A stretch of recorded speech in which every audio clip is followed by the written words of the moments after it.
Let me begin with you on this one, Duncan. What you make of the current political movements, because you've seen since the passing of Raila Odinga, the shifts or the movements that have been, especially in Nyanza region, becoming very attractive in the political scene, but at the same time the united opposition trying as much as possible to hold together.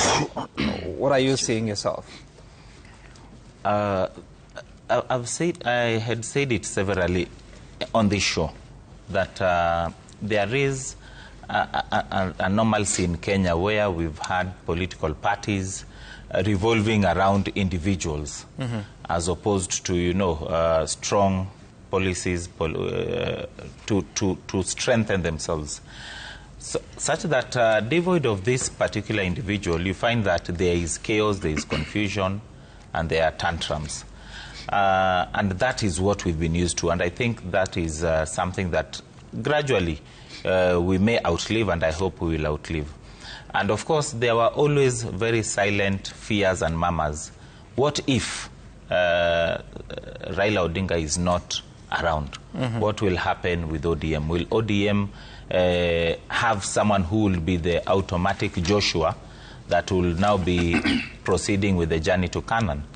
And I think that's what people had waited for quite a long time. And I think the reality is that on that one, I think Baba did not actually finish something that he should have finished at that time. Because automatically you can see now ODM is pulling in all different directions. It is like when the husband dies and he was polygamous. It's difficult to bring the wives together. And even that one that had issues with another will now outrightly play it out in the open.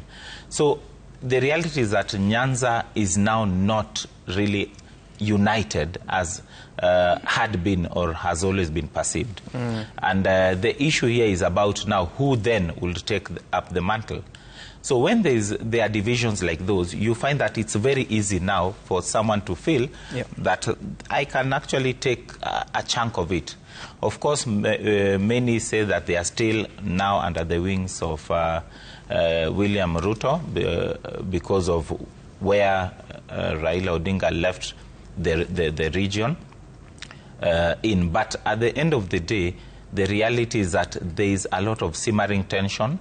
There's a lot of sibling rivalry that is going on that people in the united opposition believe that they can actually harness. And you can see that it is not a far-fetched attempt.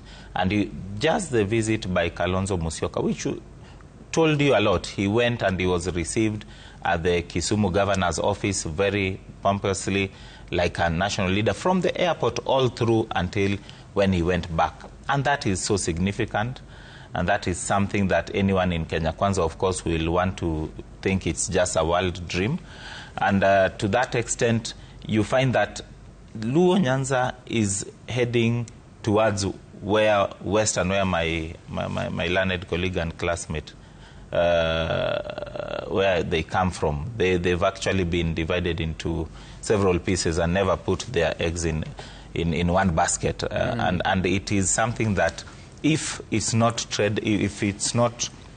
dealt with properly, it may take quite a long time for you to say that, again, Luo Nyanza will actually be able to vote as a bloc. And that is why people say when you are able to vote as a bloc, you are able to marshal, you are able to negotiate, and that has been the power behind Raila, because he first put his backyard in order, then he actually brought in other regions. Right. That is the same thing that happened with William Ruto. He put his backyard in order.